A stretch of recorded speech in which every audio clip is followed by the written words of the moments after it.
Welcome on into the All Aussie Rules Football Podcast. This is episode number 28 of season 2026. I am John, and today we're going to be looking at round 9 preview for all 9 matches coming up this weekend. We're approaching the halfway point of the season already. It is crazy, but we are going full steam ahead, and today we will be previewing all 9 matches as we do each and every Thursday. We do 2 episodes every single week if you're new around here. This one, a preview episode every Thursday, and on Mondays we do a review of all the matches from the weekend as well. So make sure you hit that follow or subscribe button depending on your preferred platform for your podcasts. We go out on Spotify, YouTube, and Apple Podcasts every single week. Yeah, we're going to jump straight into the reviews, previews even, not reviews. We're not there yet. But yeah, the previews for this week's games. Usually at this point of these episodes, of our preview episodes, we go through the top 10 ranked players for each position in our All Aussie Rules rating system so far this year. That won't be happening in this episode because just yesterday we released our elite players of the year so far. So every player that has rated as elite across the first 8 rounds of AFL this season, and we put that in a video. So I didn't want to just rehash the exact same content that I've already put out in a video this week. So go check that out. It's on the YouTube channel. I'll try and remember to put a link to that in the description below. So go check that out. But yeah, that's out there. Hopefully you enjoy it. Hopefully, let me know your thoughts either way. Also, while you're searching the internet, go hit up all the social medias. We've got All Aussie Rules in most places: Instagram, TikTok, Twitter, Blue Sky. If you're on TikTok or Instagram, we have just released our All Australian Team of the Year so far. At time of recording, I've just posted it, so by the time you watch this, it will have been out for 12 hours or so. But that's fine. Go check that out. Let me know your thoughts on that as well. And yeah, I don't think there's too much else in terms of admin to go through, so let's jump into it. 9 matches coming up this weekend. Let's get into it. We kick off Thursday night. Possibly game of the round here. Hawthorn, Fremantle over in the West. Second v third on the ladder after 8 rounds. Fremantle coming off a win last Friday against the Doggies in Melbourne. Hawthorn coming off that draw with Collingwood on Thursday night last week. Fremantle have a really good record against Hawthorn. They've won 7 of the last 8, I think it is. With only one loss coming 2024 down in Launceston. They only met once last year. Fremantle won that by 13 points. If you're looking at the screen and not just listening to me, we have some numbers up there. I'll go through them quickly. Offensive, obviously the offensive rating based on All Aussie Rules ratings. Defensive is defensive rating. Overall is offense minus defense. Pretty simple. Form, last 5 weeks. And opposition difficulty is the average rating of the opponents that they've played so far this year. So worth noting, Hawthorn second. Pretty consistent. Third in form, whereas Fremantle are 5th in offensive and defense, which makes them 3rd overall, 8th across the last 5 weeks. And have had the easiest schedule according to average ratings. So worth noting that. I don't think it means much, but if you were just making a decision based on that alone, then maybe that's worth noting. Offensively, I think Hawthorn are the better team. I think Fremantle probably slightly better defensively, maybe. It's really close. Fremantle will start favourites because it's in the West.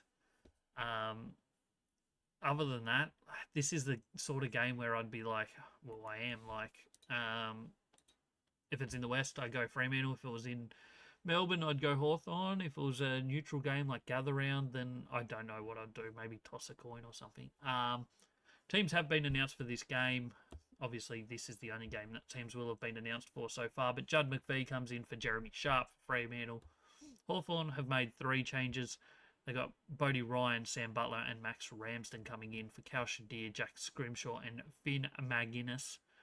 Bodie Ryan being their second debutant of the year so far down at Hawthorn Land. I don't think there's too much else to go through on that game. It should be a cracker, should be one that's worth watching, I think, this weekend. So tune into that. It should be good.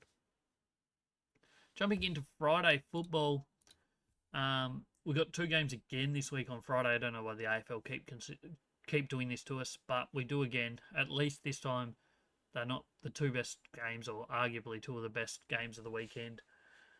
We've got Brisbane Carlton, 4th v 16th. Brisbane just chugging along, doing what they need to do, flying. Carlton, we all know about their problems. Their second half issues are well known right now, so no real surprises there. History of this matchup, 8-2 across the last 10 in favour of Brisbane. They obviously played 2 years in a row in finals that Brisbane knocked Carlton out. Prelim final 2023, elimination final 2024. Brisbane won them both. I think it's clear that Brisbane are the better team here. I don't think that's any big news story. I think even if Carlton played well in the first half, they'd still be losing it at halftime in most situations here. Brisbane are just the better team, and they're cruising along. They're doing what they need to do. Yes, they lost to Melbourne a few weeks ago, but that was obviously that was in Melbourne. This is in Brisbane at the Gabba. They're better across the board, offensive, defensive, form, everything. So yeah, it's hard to see where Carlton are genuinely competing in this game. If we're being completely honest, they're struggling to score. Certainly in second halves, they're struggling to stop opposition scoring. 3 of the last 4 games they've conceded over 100 have Carlton. Where on the other side of the fence, Brisbane have scored over 100 4 of their last 5, and the only one they didn't was against North Melbourne when they scored 92. So offensively, you'd think Carlton are going to, Brisbane are going to score quite well, and Carlton are going to struggle to stop this Brisbane team from scoring. You just look at clearance numbers. Brisbane dominate that. Mark game, they love the uncontested side of things. Carlton are going to find it really hard to stop this part of the game, because Carlton are well known for being pretty good in the contest, but struggling in the game if once the ball gets out into the open. In many ways, when the game's fast and open, they do struggle. And Brisbane, not necessarily well known for being as fast, but they are a very uncontested team. They love the game out in the open. They love using the wings. They love using short kicks, finding targets, and keeping the ball. And that's something that Carlton are going to really struggle to stop, in my opinion, this week. So we'll see how that plays out, but that's my thoughts on this game at least. As we said, there is 2 games on Friday night this week. The other one being over in Adelaide. It's Port Adelaide, versus the Bulldogs. Adelaide Oval Friday night football. Port Adelaide are actually starting favourites at the moment in this one, which is crazy to think. 4 weeks ago, you would have thought that was an absolute absurd statement. But the last 4 weeks have been very different for both of these teams. Port Adelaide have only won 1 of their last 4, but they've been competitive in all 4 of them. Slight loss to St Kilda by 14, then they lost to Hawthorn by 3 points, then they beat Geelong by 30, and last week they lost by a point to Adelaide. So very close to being a really successful 4 weeks, whereas the Bulldogs across the last 4 weeks have perhaps been one of the worst teams in the competition. 40-point loss to Hawthorn, 70-odd point loss to Geelong, 66-point loss to Sydney, and then last week was a lot better, but still a 12-point loss to Fremantle in Melbourne. Offensive rating is poor. Defensive rating is poor. Port Adelaide's is quite good. Defensive rating, 3rd in the competition. Overall rating, Port Adelaide look way better. Form looks way better for Port Adelaide. But the big thing here is the opposition difficulty. Bulldogs have had the hardest schedule in the competition so far through 8 games, whereas Port Adelaide have had the 16th hardest, so also known as the 3rd easiest. Does that mean much here? I don't know. I think with Tim English back last week, we saw a much better effort from the Bulldogs. they're still missing a lot of players. They're going to be missing players throughout this whole season. There's no doubt about that. But like, they've got to start turning it around, and this is the sort of game that they need to do that in. You have to think that this is going to be one that they should probably be turning it around in. Historically, Port Adelaide do pretty well against the Bulldogs. They've won 6 of the last 10. Bulldogs did win the last time, though, by 90 points. Port Adelaide won the 4 matchups before that. What else is there to go through here? I mean, you'd have to think the clearance game's going to be an even-ish battle, I think. Contested football probably goes the way of the Bulldogs. I think creating opportunities probably goes the way of the Bulldogs overall, but it's just going to be about converting, I think, is going to be a big factor in this game. Who can make their opportunities count, who can kick straight, that sort of thing, will be important in determining who wins this game. I think it looks close. I think Bulldogs should be winning. If they're going to be any genuine chance to play, not just finals, but like deep-ish into finals, which after 4 weeks, they look like they were arguably the best team in the competition. Whereas now they look like they're struggling. A lot of that is injury reasons, but at the end of the day, no excuses. Really, you've got to win with what you've got, and right now the Bulldogs have to find a way. So now we jump into Saturday football. We kick off at Marvel Stadium, the first game in Victoria for the weekend. North Melbourne hosting Sydney. 10th on the ladder, North Melbourne v the top of the ladder Swans. 4 wins, 4 losses for the Roos. 3 of those 4 losses have come in the last 4 weeks. Sydney are 7 wins, 1 loss. And they're on a really good win streak at the moment. They just keep getting it done week in, week out. They're not always playing perfect football, but they're certainly looking very good. In our rating system, they're number 1 offensive, number 1 defensive, number 1 overall, and number 1 over the last 5 weeks. They've scored in excess of 100 in all 5 of those weeks, including 163 against West Coast, 131 last week against Sydney, 126 against the Bulldogs. So offensively, they are scoring big. Defensively, they've been pretty consistent at keeping teams low scoring outside of last week. Melbourne did kick 17 goals against them last week. But previous to that, teams were really struggling over the 4-week period to get a score on them. So they're looking really good. They haven't had the hardest schedule so far this year. They have had games against teams that have rated pretty lowly in Bulldogs, GWS, obviously West Coast. But no qualms. They're playing good football. There's absolutely no doubt about that. Kangaroos, they started really well. Offensive rating of 10th, which is funny because last year and the year before, and probably the year before that, offensively, they were okay. They were pretty good at getting scores. Defensively, they really struggled, whereas I feel like they've got a little bit better at the defensive side of things this year. But still got a bit of work to do. Like, they conceded 135 to Geelong last week, 105 to GWS the week before. But against the lower ranked teams, defensively, they've been pretty good. I think, overall, they just need to find an extra couple goals, maybe. This is going to be a tough one. It's going to be a really good test of where they're at. Obviously, for the first 2.5 quarters last week against Geelong, they were pretty good. They were right in that game, but Geelong blew them away in the end. Obviously, the week before, they just lost to the Giants. They need to beat a top team, or a team that's not necessarily top of the ladder, but someone that's competing in finals. If they want to play finals, they're going to have to win probably 12 to 13, maybe even 14 games, depending on how the season progresses with other teams. But if they're going to find 12 wins, they need to find 8 more. Where are those 8 wins coming from is the question. This is going to be a tough one for them, no doubt about it. But if they were to get this, it would be huge for their season. Sydney have a really good record against them, just like Geelong did last week. It's been a while since the Kangaroos managed to beat the Swans. I'm just Should have got this up before. But it has been a long time since they won against the Swans. So we're looking back to round 7 in... What year was that? Round 7, 2018. That was a long time ago. North Melbourne beat them by 2 points.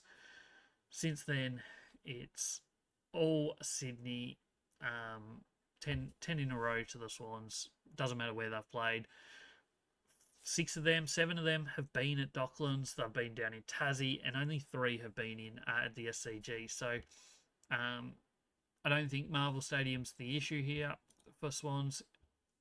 Kangaroos just need to find a way to break some of these hoodoos.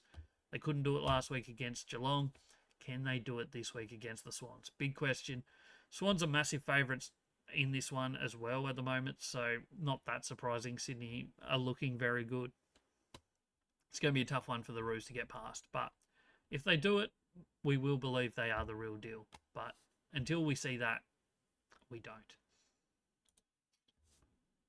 Giants Essendon is next up. It's NG Stadium on Saturday afternoon. Giants will be heavy favourites. No real surprise. 14th on the ladder v 17th.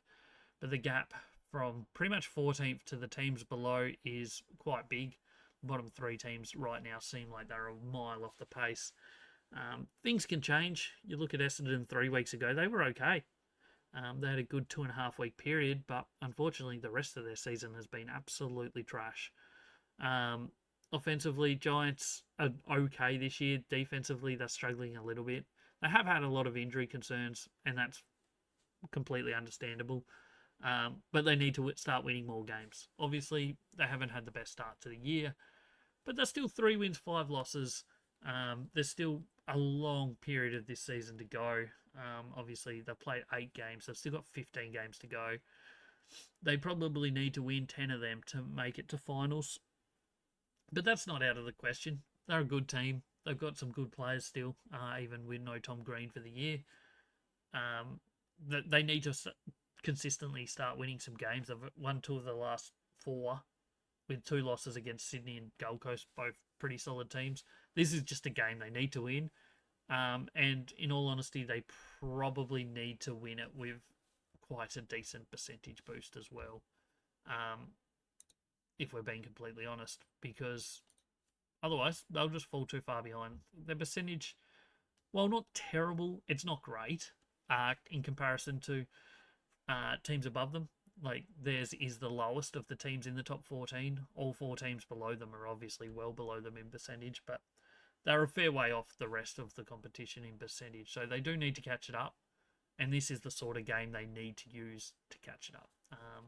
Everything on paper points towards this being a game where they should be winning and winning comfortably. They've won 7 of the last 10 against the Bombers. They beat them by 48 points, last year in their only meeting. Neither team terribly good at clearances. GWS probably win the contested side of the game here. They probably have the ball in their forward half more than the Bombers, but that's not something the Giants really do that often or like to do, even when they're playing good football. They like to be that fast rebounding team. But Essendon's just a team that just do not control the football. So maybe that opens the door a bit for the Bombers, in that the Giants will probably be playing a little bit out of their comfort zone in that regard. But we'll see how that shapes up. Most things point towards Giants winning this one reasonably comfortably. And unless the Bombers can get back to the form that they showed a few weeks ago when they beat Melbourne, it's hard to see them competing against many teams, to be honest. We move into the next one, which is Saturday night football up in Darwin at TIO Stadium. Traditional game for a couple of weeks for the Suns to head up to Darwin for 2 weeks and play a couple games. Historically, they have a great record up there. It's been a while since they've lost at TIO Stadium. I couldn't tell you the last time that they did, but it was a while ago. Each year they do really, really well. I can probably get the stats up pretty quickly, hopefully. I don't know what stadium it is, but yeah, as I was saying, they do really well up there year in, year out. It changes who they play there each year as well, so it's not always the same team.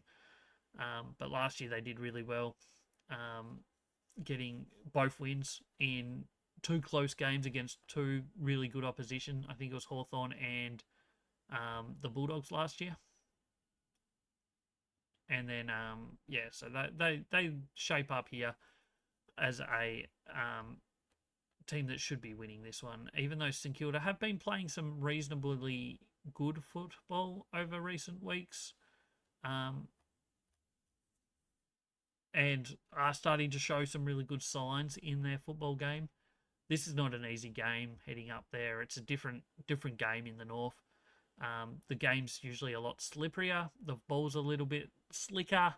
It just makes things a little bit more difficult. I finally found what I was looking for.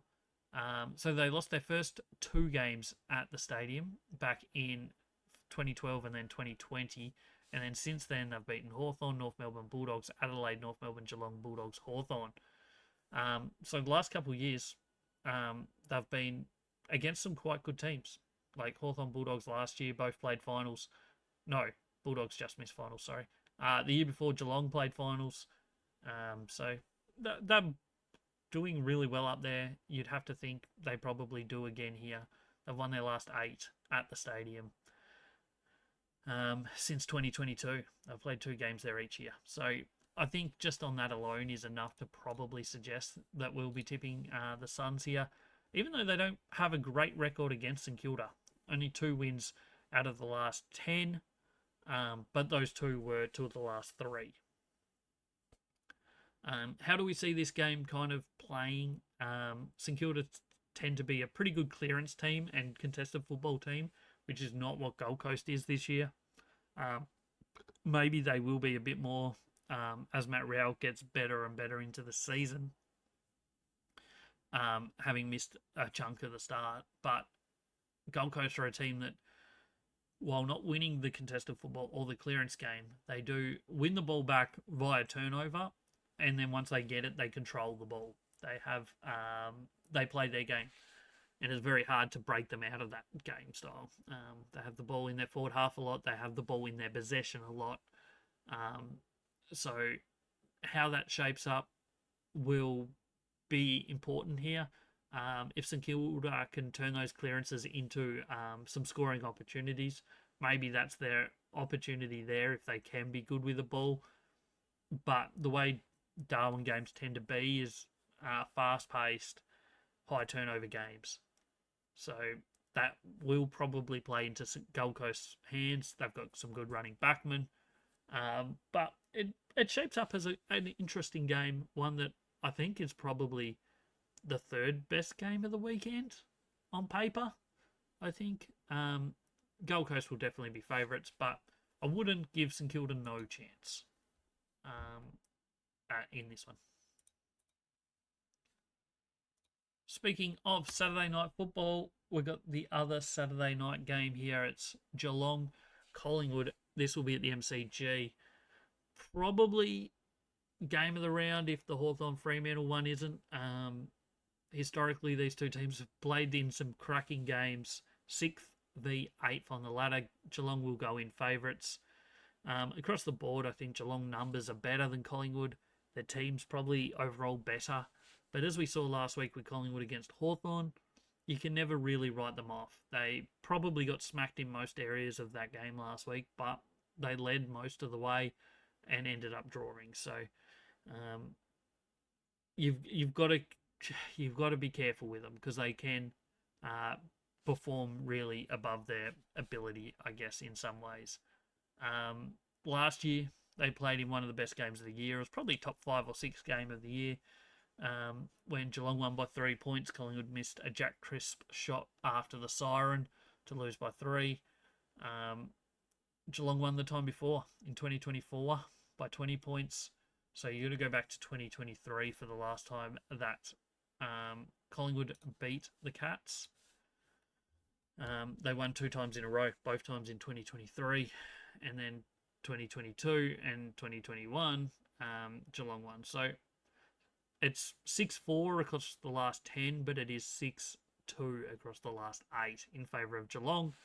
Offensively, Geelong are the better team. I think overall defensively, Collingwood are the better team there.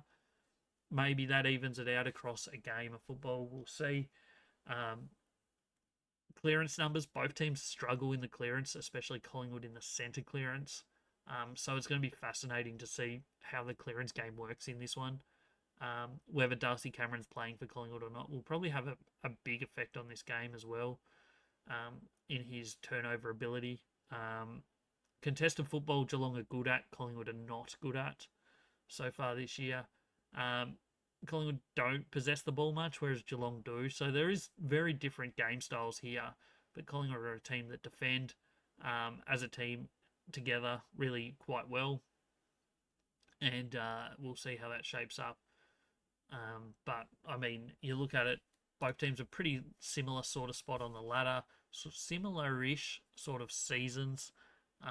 Geelong have had the higher highs, but also probably the lower lows, in all honesty. Like their Port Adelaide loss and their opening round loss against Gold Coast were quite bad. Collingwood did get smacked by Brisbane, but outside of that, most of their losses have been close ones, like Fremantle by 6 points, and their other loss was Adelaide by 14 points or so, and then obviously the draw last week. So more level team results, I think, from Collingwood so far this year, whereas Geelong have had some really good highs, like smacking the Bulldogs.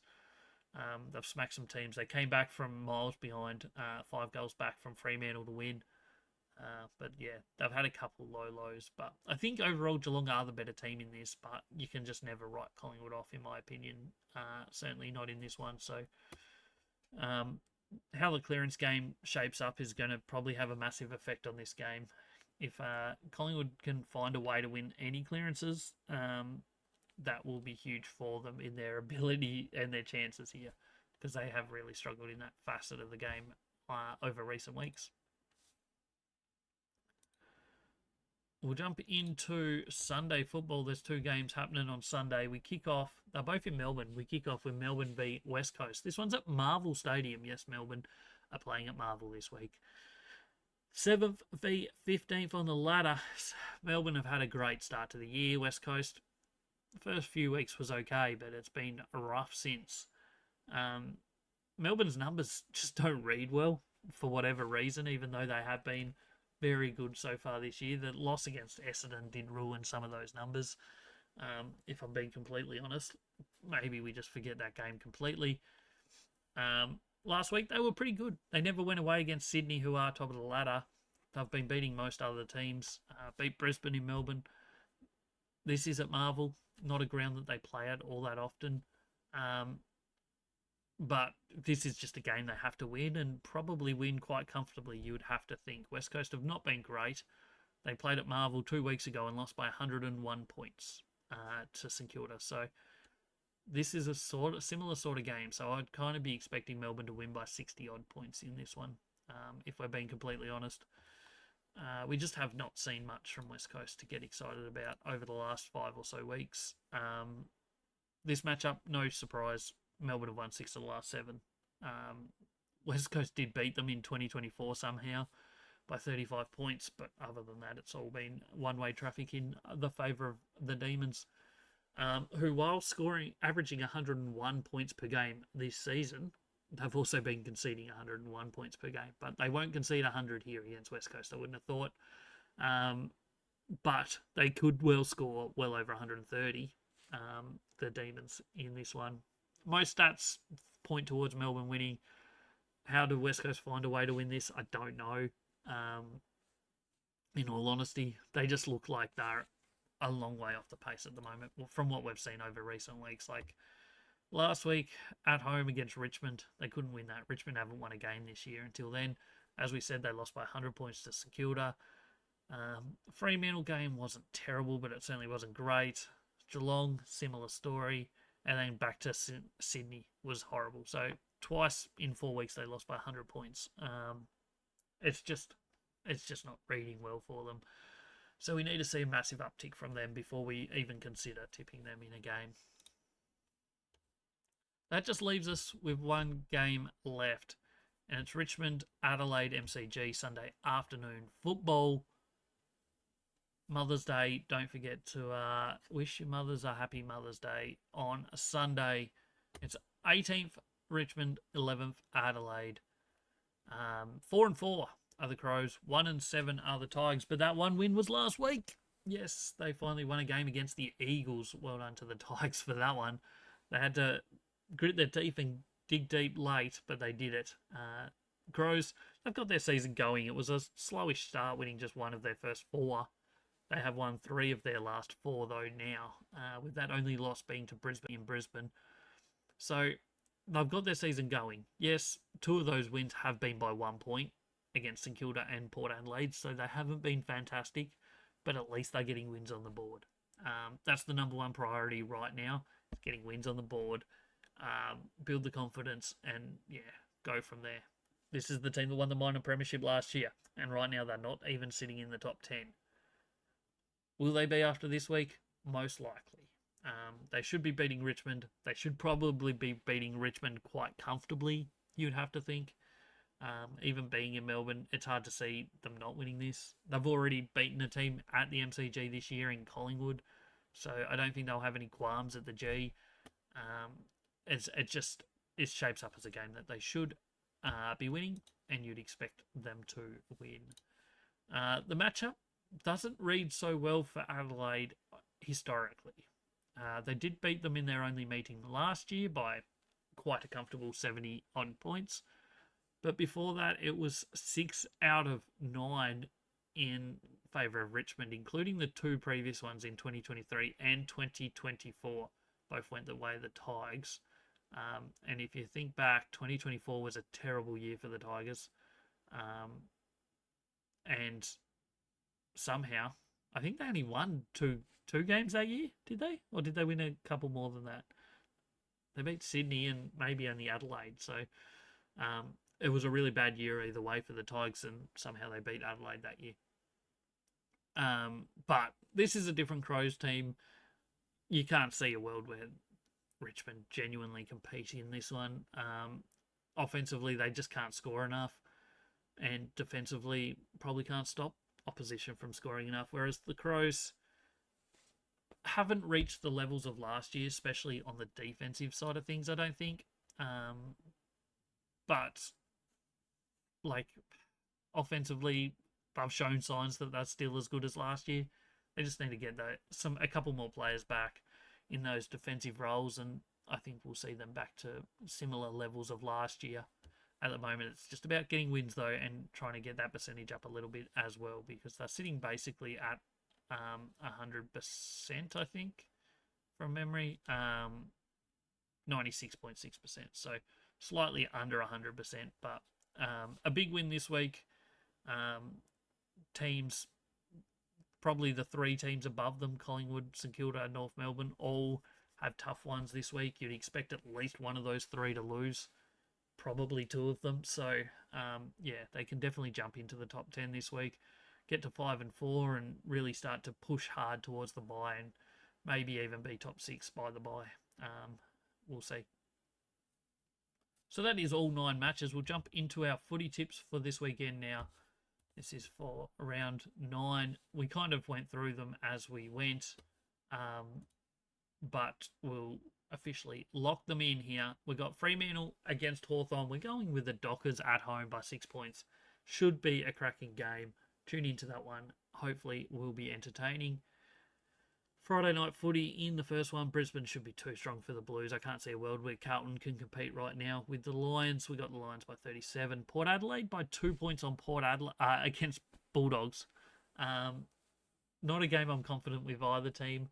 Bulldogs at their best clearly win this, but Port Adelaide have been showing some good signs of recent, and I've just got to stick with them. Maybe I tipped them last week and they let me down just in one of the games of the year. Next up, Sydney at Marvel. They play too well against North Melbourne to tip against them. Until North Melbourne do beat Sydney, I'll be continuing to tip Sydney in those matchups.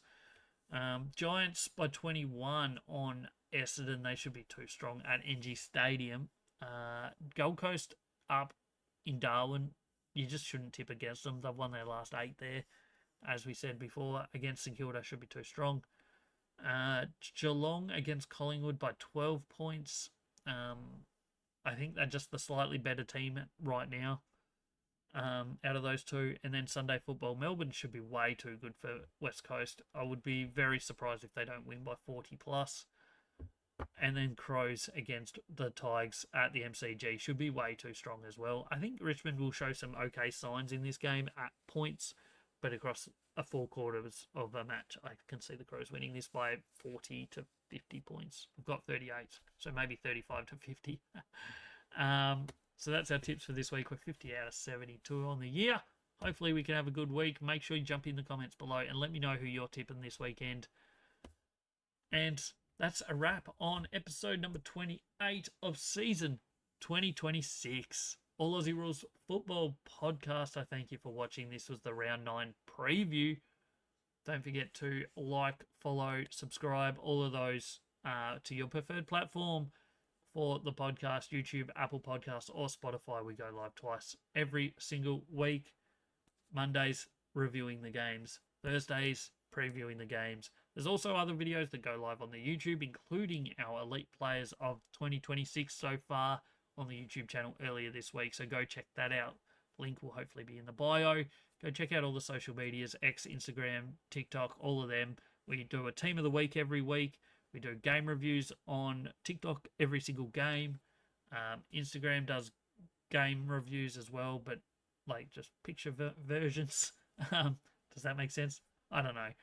This is the All Aussie Rules Football Podcast. My name is John. I thank you for watching. Hope your team goes well this weekend, and I'll catch you on the next one.